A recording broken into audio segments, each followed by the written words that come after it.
Hola amigos y amigas, buenos días, buenas tardes, buenas noches a todas mis suscriptoras y suscriptores que os encontráis repartidos a lo largo y a lo ancho de este mundo. Desde aquí, desde mi ciudad Zaragoza, aquí en España, os mando un saludo y un fuerte abrazo. Nuevamente os doy la bienvenida a mi canal La Comarca, vuestro canal multicultural. En esta nueva ocasión, amigas y amigos, y continuando con el contenido dedicado a grandes secretos de la Segunda Guerra Mundial, os traigo ahora la séptima parte que lleva por título El viaje secreto del tesoro de Inglaterra. Bueno, amigas y amigos, comenzamos.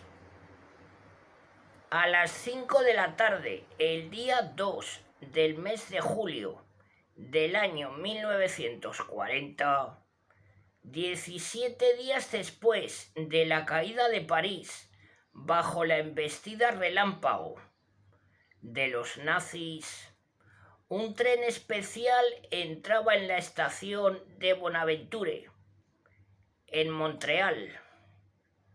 Esperaban este tren David Mansur, secretario interino del Banco del Canadá, y Sidney Perkins, de la Junta de Control de Cambios.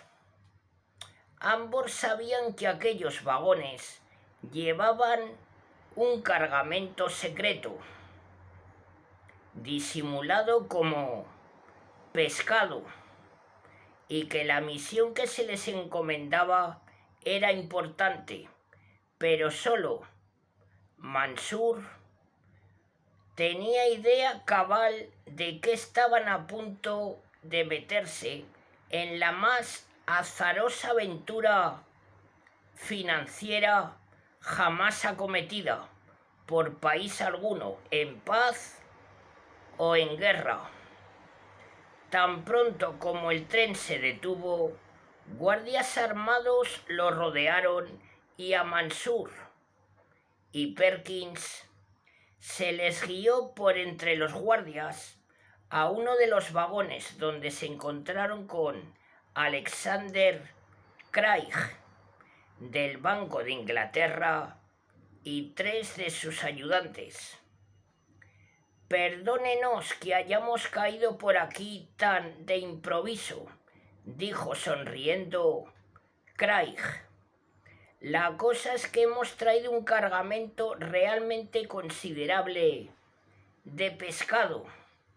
Hizo una pausa y luego, en el más típico y menos emocional tono británico, agregó: «En realidad, este pescado es una gran parte del haber líquido de la Gran Bretaña. Estamos desocupando nuestros depósitos subterráneos. Como comprenderán, en caso de invasión, el resto del género no tardará». En la mente sobrecogida de Sidney Perkins empezaron a tomar figura las expresiones haberes líquidos y el resto del género.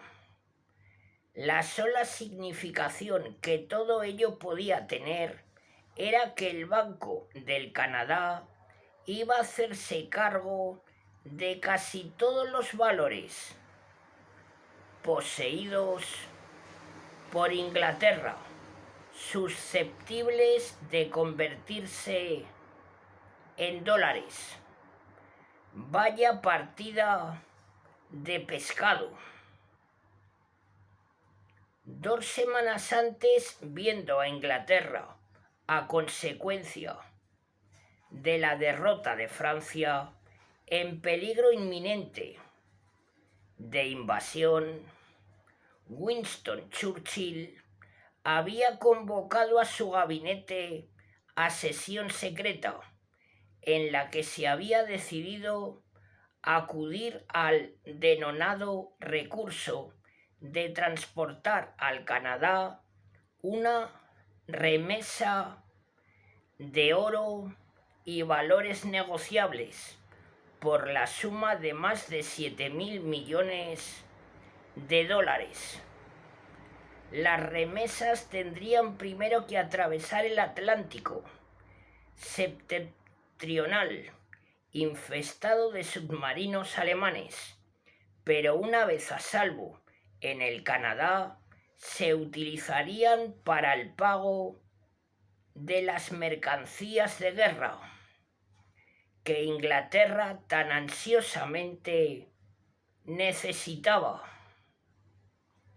Esto sucedía antes de la aprobación de la ley de préstamo y arrendamiento, cuando los beligerantes solo podían comprar a los Estados Unidos sobre la base de pago al contado. Del buen resultado de la batalla por el salvamento de los lingotes de oro, en aquellos días comenzada, dependía la capacidad de Inglaterra para resistir ella sola. La resolución entrañaba una trascendencia mayor aún.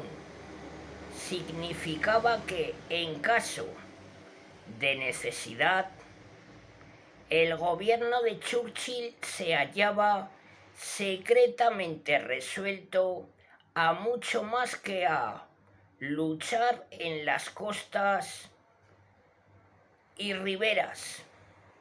Si se realizaba con éxito la invasión alemana, los ingleses proseguirían la guerra desde el Canadá.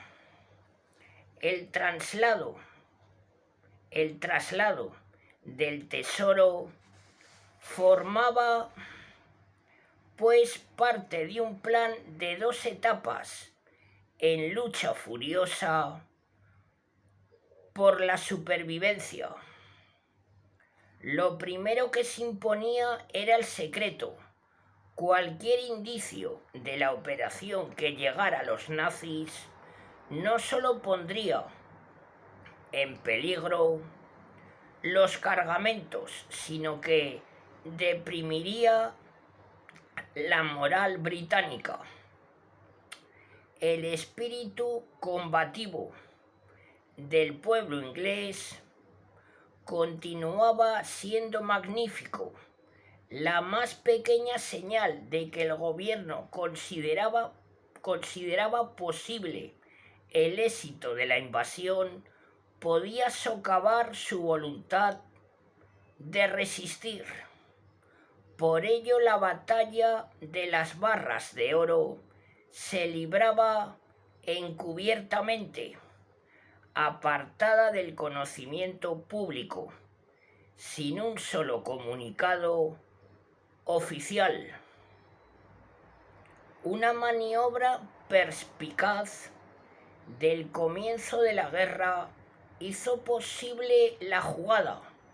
Se había requerido de todos los súbditos británicos residentes en la Gran Bretaña, que registraban en las oficinas de Hacienda los valores extranjeros que poseían. Estos valores formaban parte del tesoro que Churchill y su gabinete acordaban ahora requisar. Nunca anteriormente las inversiones privadas habían sido en nación alguna objeto de apropiación por el Estado para la defensa nacional, sin previo consentimiento de sus tenedores. No podía el gobierno arriesgarse a informarles hasta que los valores se hallasen a salvo en el Canadá. fue en los primeros días del mes de junio del año 1940, en los momentos en que París se tambaleaba, cuando el gobierno de Churchill adoptó aquella medida.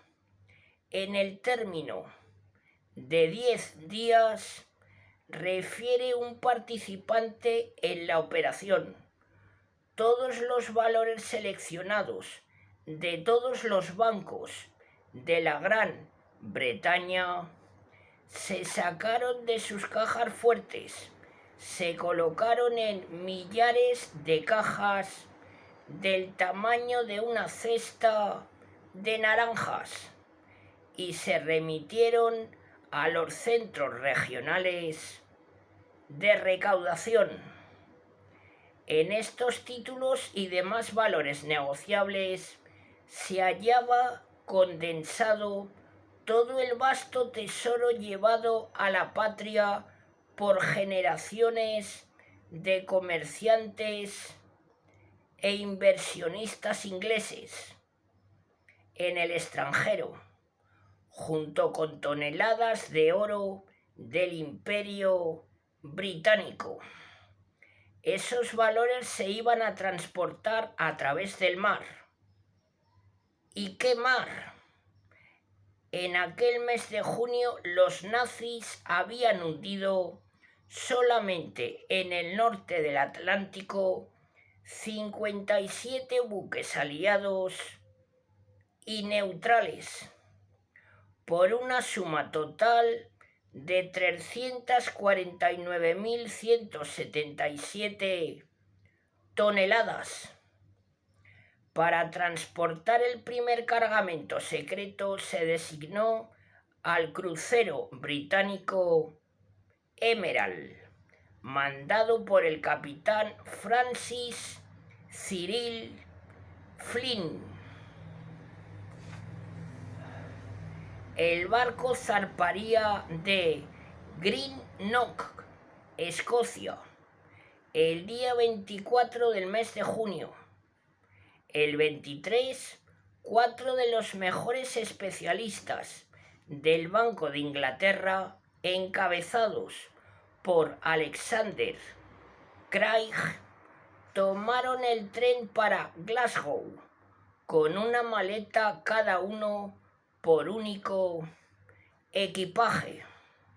Mientras tanto, varios trenes secretos fuertemente custodiados transportaban las últimas cargas de oro y valores negociables a Greenock, en la ribera del río Clyde. En las altas horas de aquella noche, el destructor Cossack, a 30 nudos por hora y con gran peligro, se lanzó contra la espesa niebla para incorporarse a la escolta del Emerald, portador del tesoro. Para las 6 de la tarde del 24 de junio, el Emerald se hallaba repleto de la mayor carga de oro y valores que jamás llevó buque en el mundo. En los pañoles de depósito iban apiladas hasta considerable altura 2.229 pesadas cajas de lingotes de oro, a razón de 4 lingotes por caja. Era tal el peso que antes de que la travesía terminase, había pandeado las vigas de hierro que sostenían el piso de los pañoles. En otros compartimientos del buque se almacenaban las 488 cajas de títulos, acciones y obligaciones, cuyo valor total calculado por lo bajo pasaba de 400 millones de dólares. Zarpamos del Clyde aquella noche con informes de mal tiempo. Contaría el capitán Flynn, un hombre robusto, de faz rubicunda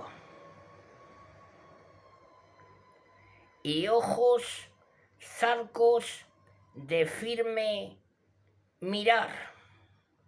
Los informes meteorológicos eran exactos.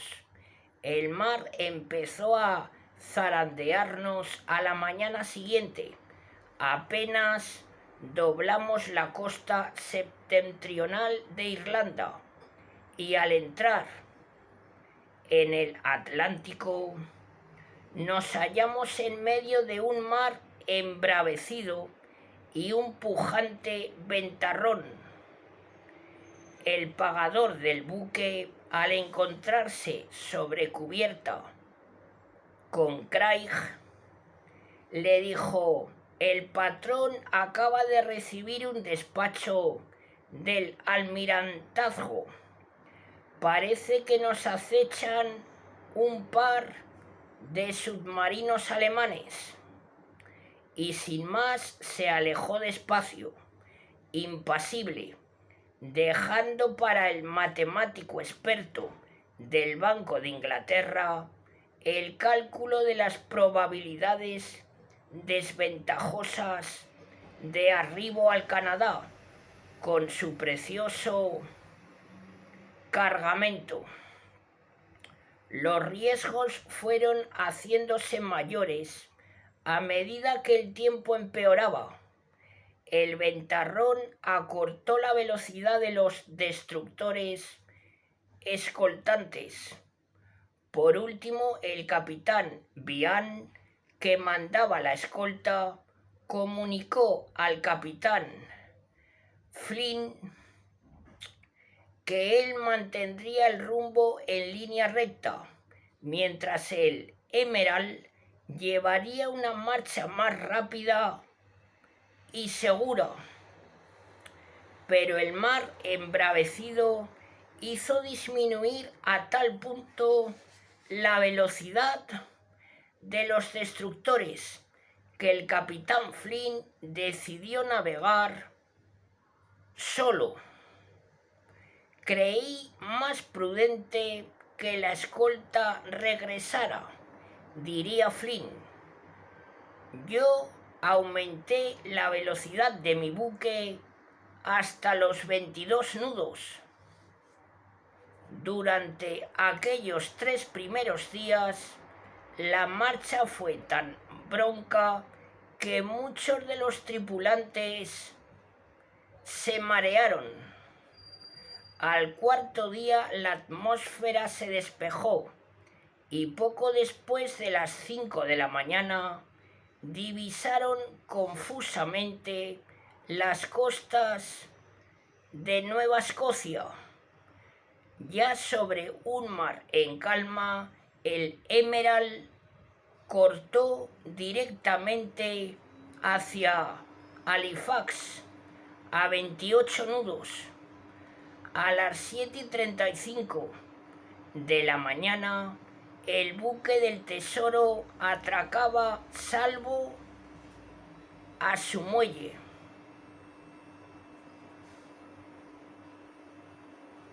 Junto a este aguardaban un tren especial compuesto de una docena de furgones. A mano se encontraban empleados del Banco de Canadá y de la Canadian National Express. Los muelles se hallaban rigurosamente bloqueados por la policía. A máxima celeridad se cortejaron las cajas una por una al desembarcarlas del Emerald y se volvieron a verificar al cargarlas en los vagones. A las 7 de la tarde el tren del oro arrancó.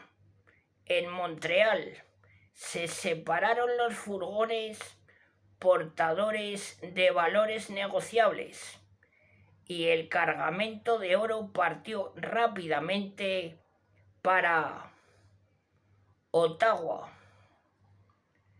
Tal fue el tren que David Mansur y Sidney Perkins recibieron en Montreal. Desde aquellos instantes el tesoro quedaba en sus manos. ¿Dónde esconder sobre seguro los cientos de cajas de valores? David Mansur había encontrado el lugar apropiado. El edificio de granito de 24 pisos de la Sun Life Assurance Company, que ocupa toda una manzana en Dominion Square. Era la más grande construcción comercial de todos los dominios británicos. Tenía 3 pisos subterráneos. El más profundo de ellos fue el elegido para albergue de lo que se bautizó con el nombre de Depósito de Valores del Reino Unido. La gran operación comenzó aquella noche, tan pronto como las calles de Montreal quedaron tranquilas y sin tránsito. Poco después de la 1 de la madrugada, las fuerzas de policía aislaron las pocas calles comprendidas entre los patios ferroviarios y el edificio de la Sun Life.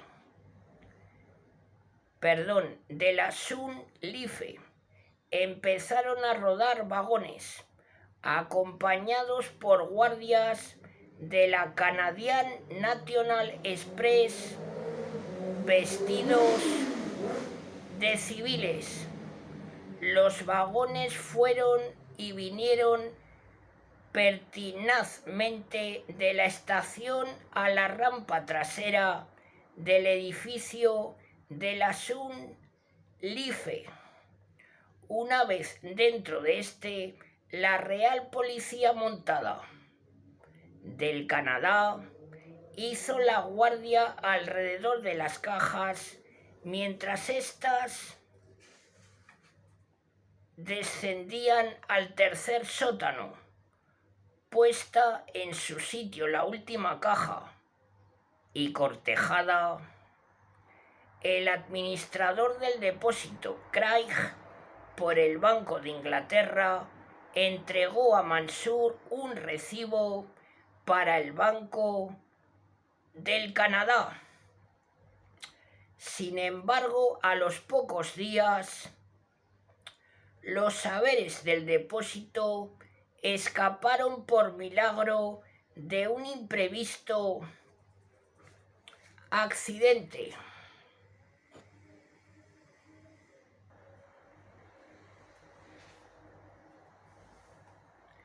Una terrible tormenta inundó las calles de Montreal, con lo que se produjeron copiosas filtraciones a través de los muros laterales del sótano. Afortunadamente, las cajas de valores se habían apilado encima de gruesas planchas, colocadas sobre postes a una altura de 65 centímetros del suelo. Cuando se descubrió la filtración a las 4 de la tarde, el agua invasora lamía ya las planchas. Gracias a que se pusieron a funcionar urgentemente las bombas necesarias, pudieron salvarse millones de dólares en documentos que sin esa pronta acción hubieran quedado reducidos a papeles mojados. Procedióse luego a la construcción de un sótano a prueba de ladrones, más un subterráneo de 30 metros de lado y 3,35 metros de altura.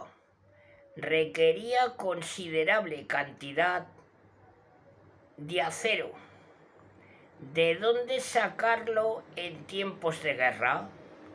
Por fortuna alguien se acordó de cierto ferrocarril abandonado en un trayecto de 3 kilómetros de aquella vía. Se consiguieron los 870 rieles que hubieron de utilizarse en la construcción de los muros y techo de hormigón del sótano, a los que se dio 1 metro de espesor. En el interior de la bóveda se instalaron docenas de dispositivos microfónicos detectores de sonidos supersensibles a un grado tal que podían registrar el más suave cierre del cajón de un fichero. Para abrir la puerta del subterráneo se requerían 2 combinaciones diferentes. A 2 empleados del banco se confió la primera y a otros 2 la segunda.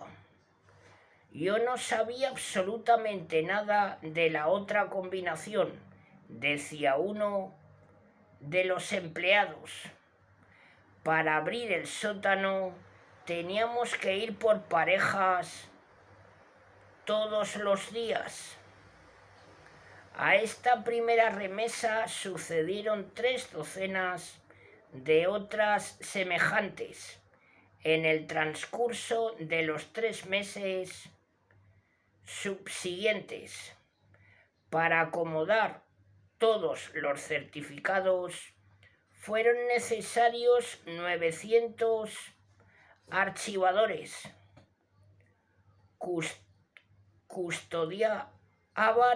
Custodiaban el oculto tesoro durante las 24 horas del día.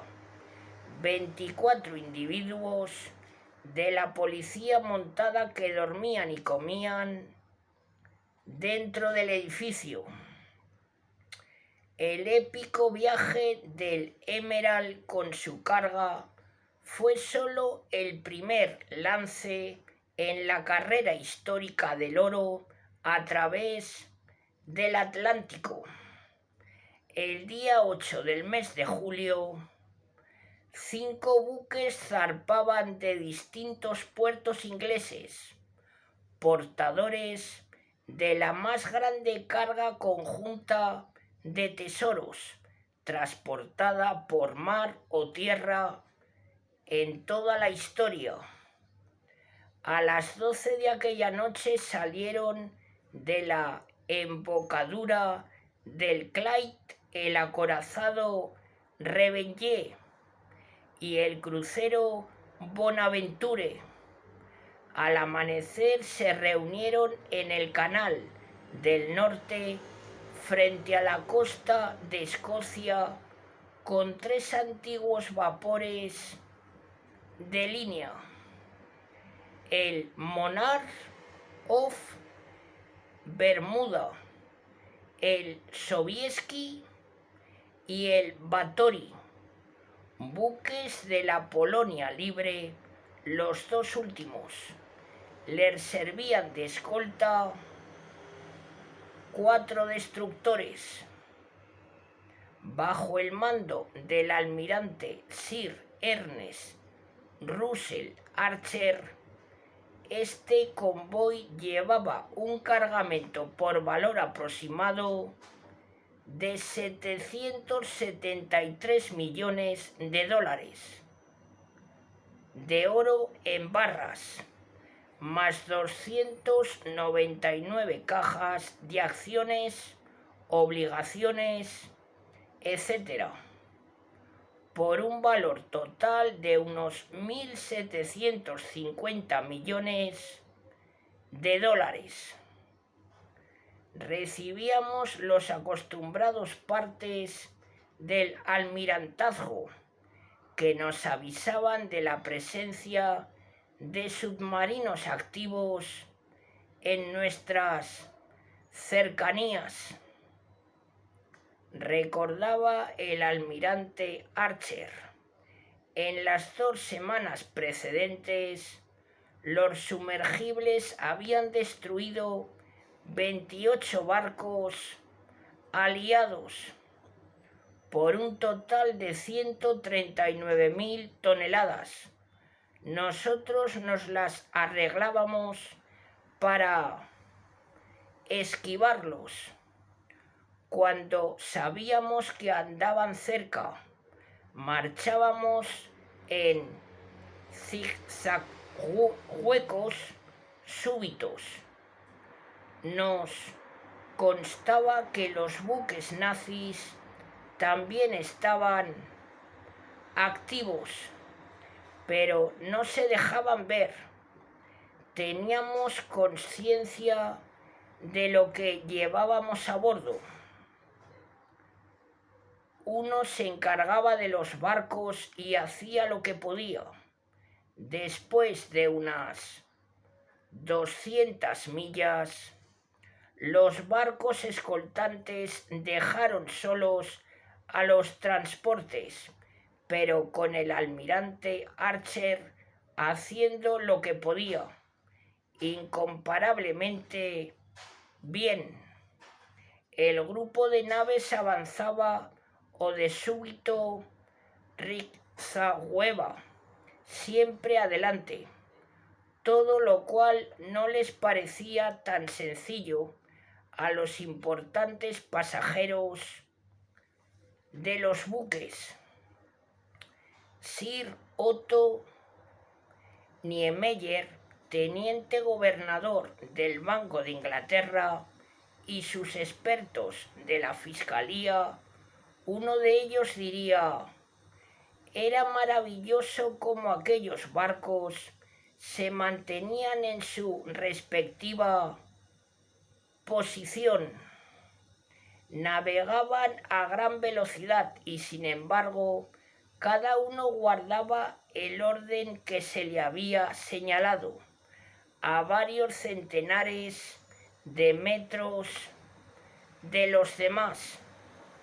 No obstante los rodeos y quiebros de una acción evasiva, durante la noche, apagadas las luces, se movían más próximos los unos a los otros, mas no hubo nunca ni un asomo de colisión. No sé cómo se las arreglaban. Respecto al almirante Archer, era un hombre increíble, dijo después su oficial de mando, el comandante H.L. Jenkins. Nada lo intranquilizaba, hasta en un momento en que el oleaje arrancó de cubierta los botes salvavidas. Él sencillamente continuó afanado en su tarea.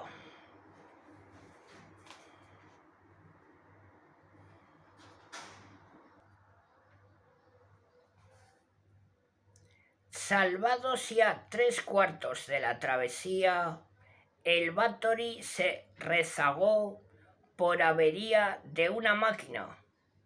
Para aliviar de riesgos al resto de las naves, el almirante ordenó que el Bathory virara para Saint John y el Bonaventure lo siguiera hasta verlo en puerto, mientras los otros buques forzaban la marcha hacia Halifax. Estos dos se hallaron en aprietos. Nos encontramos envueltos en espesa niebla y a la vez amenazados por témpanos flotantes, refirió el comandante del Bonaventure, vicealmirante Jack Egerton. Esta circunstancia nos paralizó completamente durante casi 12 horas. Yo me tuve que mantener estrechamente al lado del Bathory, en medio de la niebla. Llevábamos aproximadamente 60 millones de libras esterlinas en oro y no podíamos distinguir un témpano hasta que parecía venírsenos encima. Como quiera que fuese, el vicealmirante Egerton mantuvo contacto con el Bathory y lo acompañó hasta dejarlo en Saint John, y de allí él tomó el rumbo de Halifax a toda velocidad. En toda la travesía del Atlántico, los 8 cañones de 380 milímetros y los 12 de 150 milímetros del Revenge, más sus baterías antiaéreas de 100 milímetros, se mantuvieron prestos para el combate. Los artilleros estuvieron siempre en sus puestos, diría el comandante Jenkins. Por la noche dormían al pie de los cañones. Las patrullas de reparación de averías inspeccionaban constantemente todas las partes de su barco al acecho de posibles incendios o vías de agua. El día 13 del mes de julio, los 3 buques se deslizaban salvos en la bahía de Halifax, seguidos pronto por el Bonaventure y más tarde por el Bathory, según el almirante Archer. La llegada fue un alivio. Con el preciso cargamento a salvo de los submarinos enemigos, asomaron ligeras tendencias a suavizar la tensión cuando se efectuaba la descarga del Revenge. Un lingote zafado de alguna caja rota cayó por la escotilla hasta el cuarto puente. Un marinero gritó mirando hacia abajo: ¿le pasó algo a la barra? Una voz de viejo marino enfadado tronó hacia arriba: ¿y no preguntar si hay alguna cabeza chorreando sangre? Por otro accidente rodaron escotilla abajo algunos puñados de libras esterlinas. Jenkins envió guardias a recogerlas y al pesarlas dieron el peso exacto. No se perdió ni media libra, hizo notar Jenkins. Sidney Perkins se hallaba presente al llegar este cargamento, como lo estuvo al arribo de casi todos los demás. Cuando vio las cifras de los manifiestos de los 5 buques, apenas podía dar crédito a sus ojos. La vista de tantos millones en oro apilados en el muelle me produjo un escalofrío, confesó. Aun con toda la zona aislada, podía escaparse la noticia de este enorme cargamento en un puerto tan grande como Halifax. Me sentí feliz al ver salir del Revenge la última caja, pero verificando el manifiesto descubrí que había 3 cajas de menos. Jenkins ordenó registrar el barco de proa a popa durante media hora, sin resultado. Desconcertados nos detuvimos un momento en el bar.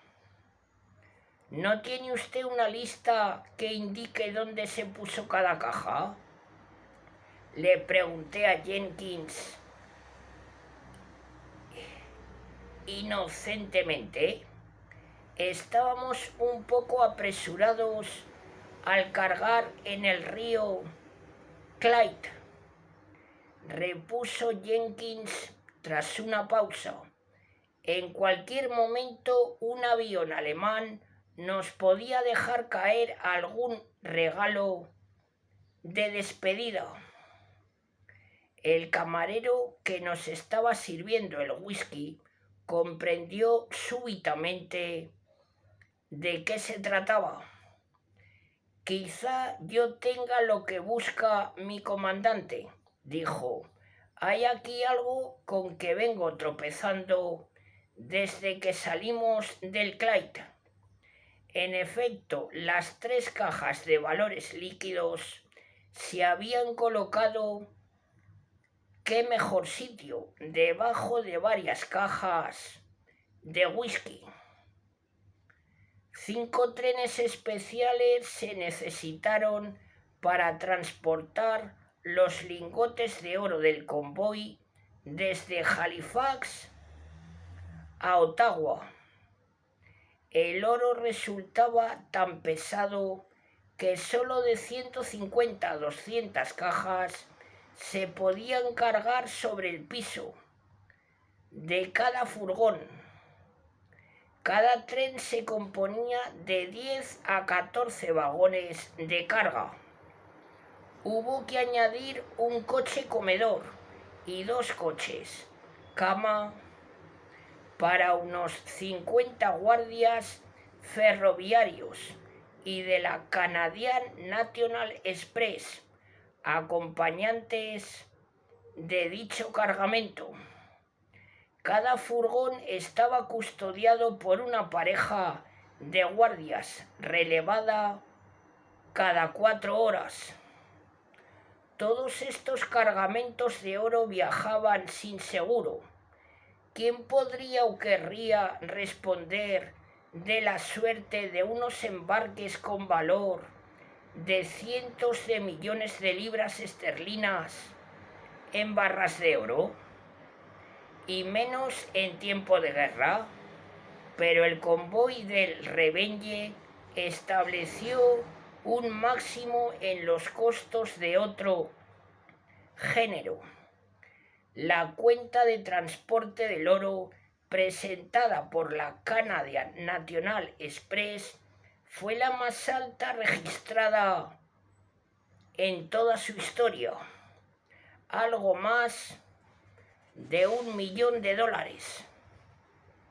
En Ottawa, el Ferrocarril Nacional del Canadá dispuso la llegada de estos trenes especiales de modo que pudiesen rodar inadvertidos de noche desde la estación al Banco del Canadá en Wellington Street.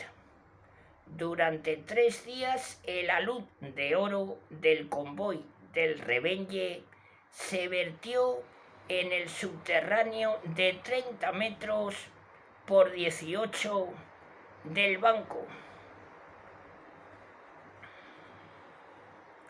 El desempaque se apresuró febrilmente. Al fin, decenas de miles de lingotes de 12,25 kilos quedaron apilados pulcramente como grandes panes de jabón amarillo dentro de jaulas de alambre, estante tras estante, fila tras fila, piso tras piso, todo oro sólido hasta el techo. Esta bóveda cobijó por algún tiempo, además del oro en barras, más de 50.000 sacos de monedas de oro de numerosos países. Habían allí millones de Napoleones franceses, famosos en todo el mundo, innumerables monedas con las efigies de Luis XVI, Luis XV, Luis XIV, libras esterlinas, desde las de Jorge V y la reina Victoria, hasta las evocadoras de los tiempos isabelinos, pasando por las raras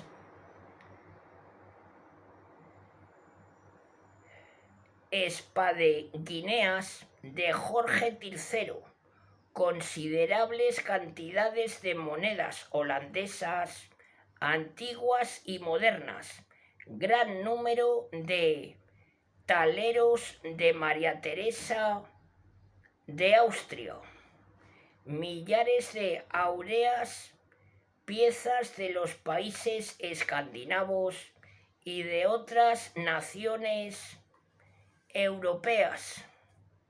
Mientras tanto, en Montreal, adyacente al repleto sótano de los valores negociables, se había preparado una sala espaciosa de alto techo para servir de oficina del depósito. En las profundidades de aquel subterráneo proliferó el más extraño y más secreto negocio de acciones y obligaciones bursátiles en el mundo, una especie de pequeña Wall Street. Mansur había reclutado para personal de esta oficina unos 120 canadienses, banqueros retirados, técnicos de la bolsa y mecanógrafas de agencias inversionistas. Estos empleados, tras juramentarse para el más estricto secreto, empezaron a desempacar envoltorios. Era una oficina increíble, única. Solamente un ascensor llegaba al tercer sótano. Todo empleado tenía que presentar su pase, cambiado cada mes. Primero arriba al ascensorista y luego al guardia, abajo, y firmar a la entrada y a la salida, diariamente. Debajo de la mesa de los guardias había mecanismos de alarma ocultos, conectados directamente con la policía montada, con la de Montreal y con el servicio de la Dominion Electric Protection. Cierta vez un guardia hizo involuntariamente sonar su aparato de alarma. A los 3 minutos el lugar hormigueaba de policías, pistola en mano.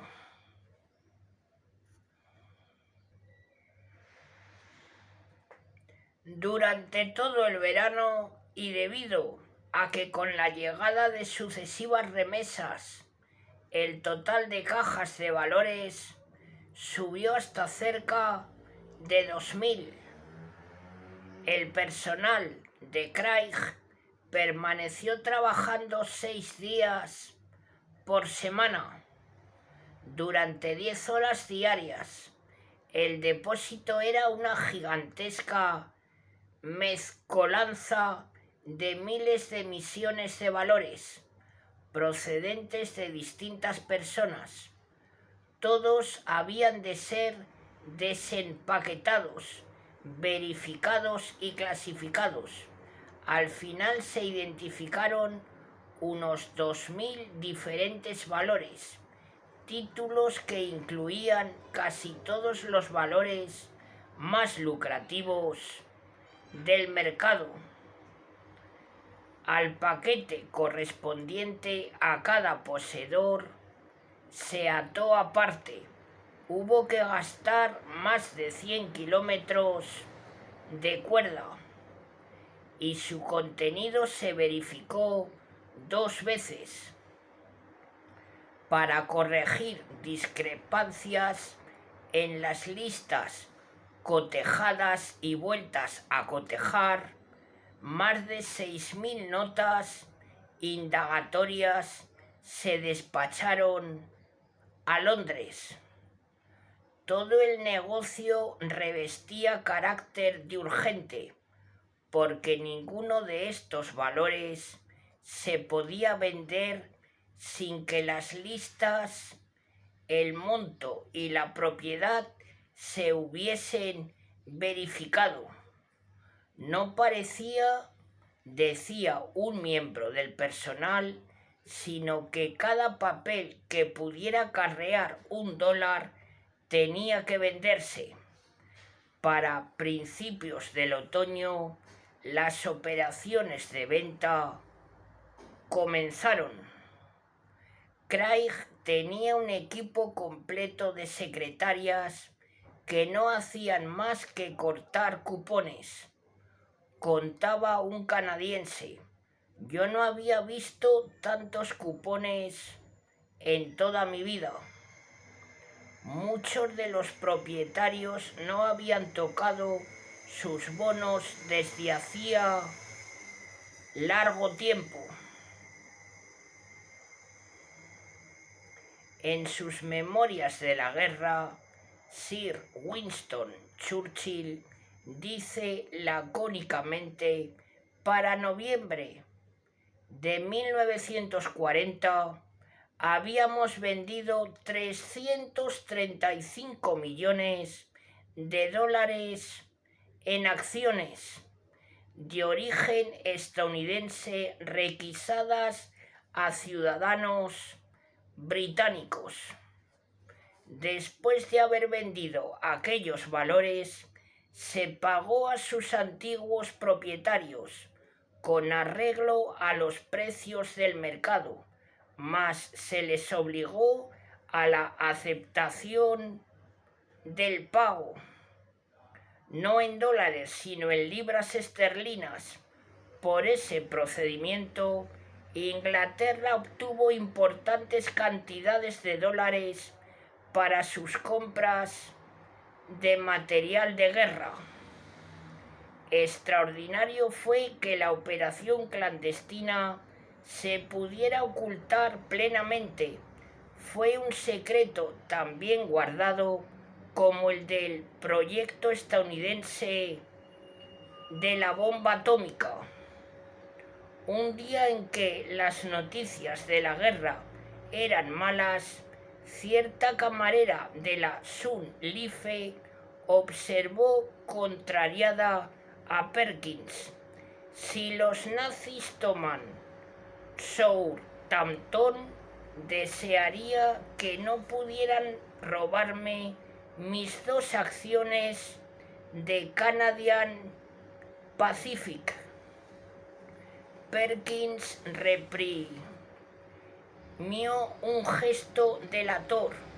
Precisamente en aquel instante, la mujer se hallaba sobre el sitio en que se le tenían a salvo sus acciones. El depósito continuó en el Canadá mientras duró la guerra, pero las operaciones de venta en los Estados Unidos terminaron al promulgarse la Ley de Préstamo y Arrendamiento en el mes de marzo del año 1941. Para entonces, una considerable proporción de los valores negociables se había vendido y el depósito sirvió como lugar de salvaguardia del tesoro. ¿Cuál era el importe de todos los valores depositados en Montreal?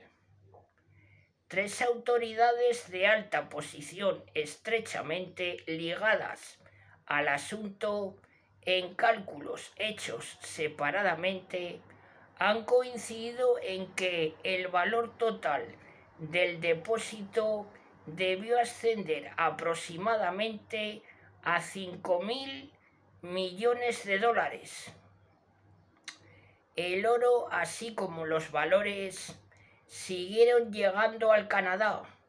Los archivos del almirantazgo muestran que en los meses de junio, julio y agosto del año 1940, buques ingleses y algunos canadienses y polacos transportaron barras de oro al Canadá y a los Estados Unidos por valor de más de 2.556 millones de dólares.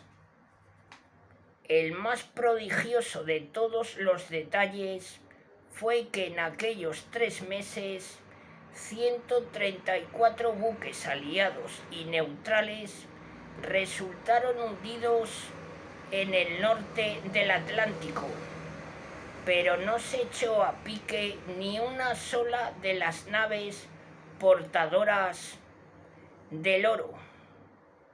De acuerdo con una tradición secular, cuando un buque de guerra inglés transportaba con éxito oro en barras, sus oficiales y tripulación tenían derecho a una prima de un 1 por 1000 del valor del oro transportado.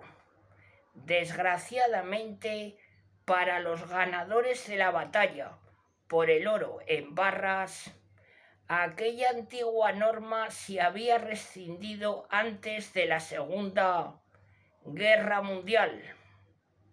Winston Churchill y su gabinete de guerra ganaron esta inmensa jugada. No solamente los medios de combate de Inglaterra se pusieron a salvo en el Canadá, un tesoro de más de 7.000 millones de dólares, sino que la gigantesca operación se veló en el más impenetrable secreto.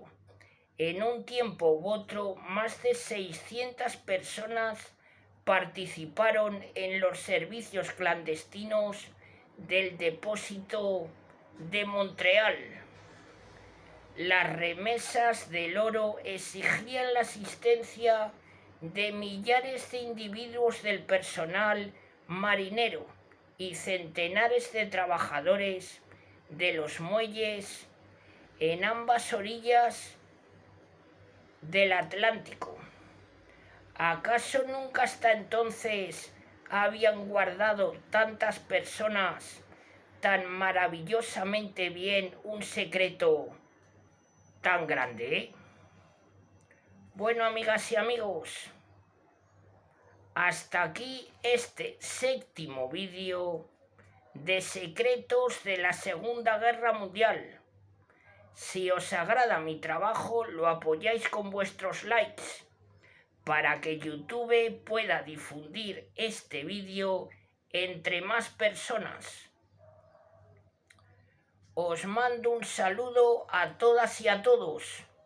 Hasta muy pronto.